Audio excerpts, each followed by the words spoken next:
بسم اللہ الرحمن الرحیم۔ السلام علیکم ناظرین، ہماری ویڈیو کا ٹاپک ہے جی پاکستان کے اندر لوگ ڈالرز کے اندر کیسے انویسٹمنٹ کریں اور حوالہ ہنڈی کا جو نظام ہے وہ کیسے ڈالر بحران کو پیدا کرے گا اور کیوں لوگ ہنڈی حوالہ کا انتظام اور یا نظام کیسے چلا رہے ہیں۔ پاکستان میں روپے کی قدر میں کمی اور ڈالر کی ڈیمانڈ میں مسلسل اضافے کا عمل شروع ہو چکا ہے اور مزید ہونے والا ہے، اور حکومت کی کوششوں کے باوجود اس سلسلے کو روکا نہیں جا سکتا۔ ایک طرف پاکستان میں زر مبادلہ کے جو ذخائر ہیں وہ کافی حد تک بہتر شکل میں آ چکے ہیں، دوسری طرف حوالہ ہنڈی کا کام بھی بڑھ رہا ہے، جس کی وجہ سے ڈالر کی خفیہ نقل و حمل یعنی ٹرانسپورٹیشن ہو رہی ہے۔ کرنسی مارکیٹ میں کاروبار کرنے والے جتنے بھی لوگ ہیں ان کے اکارڈنگ اس وقت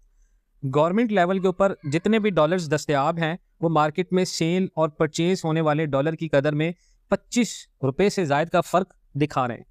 صرف یہی نہیں ہے بلکہ پاکستان کے مختلف شہروں میں اور مارکیٹوں میں ڈالر کی الگ الگ قیمت ہے، اور یہ فرق کیا ہے جی، جتنے بھی بیرون ملک سے پیسے بھیجنے والے افراد سمیت اندرون ملک کرنسی کا کاروبار کرنے والے جتنے بھی تاجر ہیں ان کو بینکنگ نظام سے ہٹ کر ڈالر کی ٹرانزیکشنز اور سیل اور بائنگ کی ترغیب کا سبب بن رہا ہے، اور اسی وجہ سے ملک میں حوالہ ہنڈی کا کاروبار ایک بار پھر عروج پر پہنچنے والا ہے۔ پاکستان کے معاشی مرکز کراچی میں گزشتہ کئی سالوں سے غیر ملکی کرنسی کی سیل اور پرچیز کا کام کرنے والے جتنے بھی ایجنٹ ہیں ان میں سے ایک ایجنٹ نے مجھے بتایا جی پاکستان میں ڈالر کی قیمت میں انسٹیبلٹی کی وجہ سے نہ صرف باہر کے ملک سے حوالہ ہنڈی میں اضافہ ہو رہا ہے بلکہ اندرون ملک میں بھی ڈالر کی غیر قانونی تجارت بڑھتی جا رہی ہے، جس سے پاکستان کے اندر بحران میں مزید اضافہ ہوگا۔ اور ڈالر کی سیل اور پرچیز کرنے والے جتنے بھی لوگ ہیں وہ یہ بتا رہے ہیں جی جتنی بھی فائلرز عمل کے بغیر یعنی نان بینکنگ چینل کے ذریعے ڈالر کا کاروبار ایک طرح کی انویسٹمنٹ کے طور پر لوگ لے رہے ہیں۔ جس طرح کسی بھی سیکٹر میں منافع کا سودا کیا جاتا ہے اسی طرح کرنسی کے کاروبار میں بھی اچھے ریٹ پر فوری ادائیگی کر کے ڈالر یا تو خرید لیا جاتا ہے یا بیچ دیا جاتا ہے، اور پھر جب اس کی قیمت بڑھتی ہے تو اس کو بیچ دیا جاتا ہے۔ اسٹیٹ بینک آف پاکستان کے جو اس وقت جاری سٹیٹس ہیں اس کے مطابق بیرون ملک مقیم پاکستانیوں کی طرف سے بھیجے گئے پیسوں میں اکثریت بہت زیادہ اضافہ ہوا ہے۔ گزشتہ سال نومبر میں بینکوں کے ذریعے بھیجے جانے والی ریمیٹنس میں 14% کمی ریکارڈ ہوئی تھی، جو کہ اس دفعہ پاکستان کے اندر اپریل میں اس میں 3.2% کا اضافہ ہوا ہے، جس کے بعد ریمیٹنس میں سالانہ بیسوں کے اوپر 19% اضافہ ہوا ہے۔ یہی نہیں بلکہ اسٹیٹ بینک آف پاکستان نے یہ بھی بتایا جی مالی سال 2023 کے پہلے 6 ماہ میں بیرون ملک سے ریمیٹنس کے مد میں آنے والے 14 ارب ڈالر پچھلے سال کی پہلے 6 ماہ میں آنے والے فورن ایکسچینج سے 11% کم تھے۔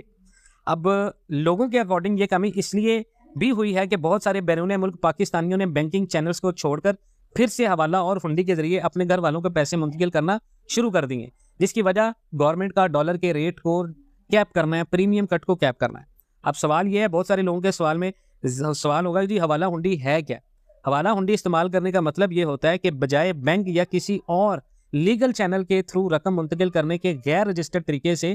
انڈیویجولی طور پر کسی بھی شخص کے ذریعے رقم بھیجی جائے۔ اس طریقہ کار کے تحت بیرون ملک سے رقم بھیجنے والا شخص اس ملک کی کرنسی اپنے کسی جاننے والے شخص کے حوالے کرتا ہے جو اس کی مطلوبہ ملک میں اس کے مطلوبہ فرد کو اس کرنسی جتنی رقم اپنی فیس کاٹ کر ادا کر دیتا ہے۔ یہ کام کرنے والے بہت سارے لوگوں نے بتایا جی دنیا کے ایک حصے سے دوسرے مقام پر دستاویزی کاروائی یعنی ڈاکومنٹیشن اور ٹیکسوں کی ادائیگی کے بغیر رقم بھجوانا کہلاتا ہے۔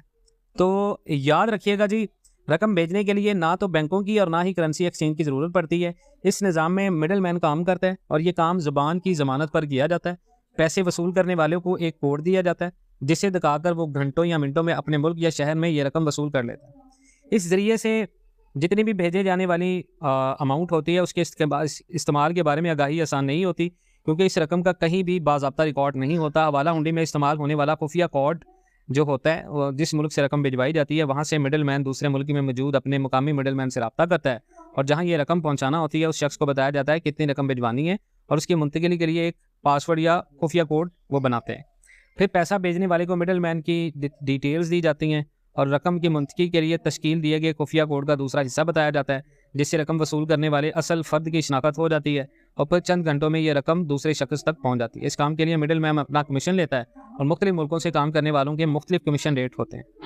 سوال یہ ہے کہ بڑی رقم کی منتقلی پر پاسورڈ یا کسی چیز کی شکل میں بھی ہوتا ہے۔ مثال کے طور پر کسی بھی کرنسی نوٹ کا آدھا حصہ مڈل مین کے پاس ہوتا ہے اور دوسرا حصہ جس نے لینا ہوتا ہے اس کے پاس ہوتا ہے۔ ایک ہی نوٹ ہونے کی وجہ سے نوٹ پر ایک ہی نمبر ہوتا ہے اور پیسے با حفاظت جو بندہ وصول کرتا ہے اس تک پہنچ جاتے ہیں۔ حوالہ ہنڈی کو روکنے کے لیے کی جانے والی کارروائی پاکستان کی جو ایجنسی ہے فیڈرل انویسٹیگیشن اتھارٹی یعنی FIA کے جتنے بھی سینئر افسر ہیں ان کے مطابق حوالہ ہنڈی کے خلاف کارروائیاں جو ہیں مسلسل کی جا رہی ہیں اور ڈیفینیٹلی اس سے پاکستان کی معیشت کو نقصان ہو رہا ہے، ان کو روکنا چاہیے۔ ملک بھر میں غیر ملکی کرنسی کا کاروبار کرنے والوں کو نہ صرف گرفتار کیا جا رہا ہے بلکہ ان کے خلاف کارروائی بھی کی جا رہی ہے۔ حوالہ ہنڈی کے کاروبار میں ملوث افراد کی مسلسل نگرانی بھی ہو رہی ہے، لیکن ڈالرز میں دوسری کرنسی میں بے تحاشا اضافے کی وجہ سے کئی نئے افراد بھی اس شعبے میں آئے ہیں۔ اس کی ایک وجہ یہ ہے کہ ہماری جو حکومت ہے وہ ڈالر کا ریٹ اتنا زیادہ کم دے رہی ہے کہ جتنے بھی بیرون ملک پاکستانی ہیں وہ پاکستان میں ڈالر کا جو ریٹ ہے اس کو نہیں مان پا رہے، کیونکہ ڈالر کا جو ایکچوئل ریٹ بنتا ہے اس وقت وہ اپروکس جو ہے وہ 300+ ہے۔ اب جب ڈالر اگر 300+ نہیں بھی جاتا تو آپ اگر اس کو فری فلوٹ نہیں چھوڑیں گے تو لوگ ڈیفینیٹلی پھر بھی اس میں انویسٹمنٹ کرتے رہیں گے،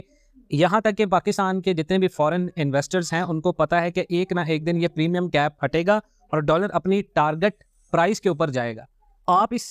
ویڈیو سے اتفاق کرتے ہیں نہیں کرتے، کامنٹ سیکشن میں اپنی قیمتی رائے کا اظہار ضرور کیجیے گا۔ انشاءاللہ ملتے ہیں نیکسٹ ویڈیوز میں، تب تک کے لیے اللہ حافظ۔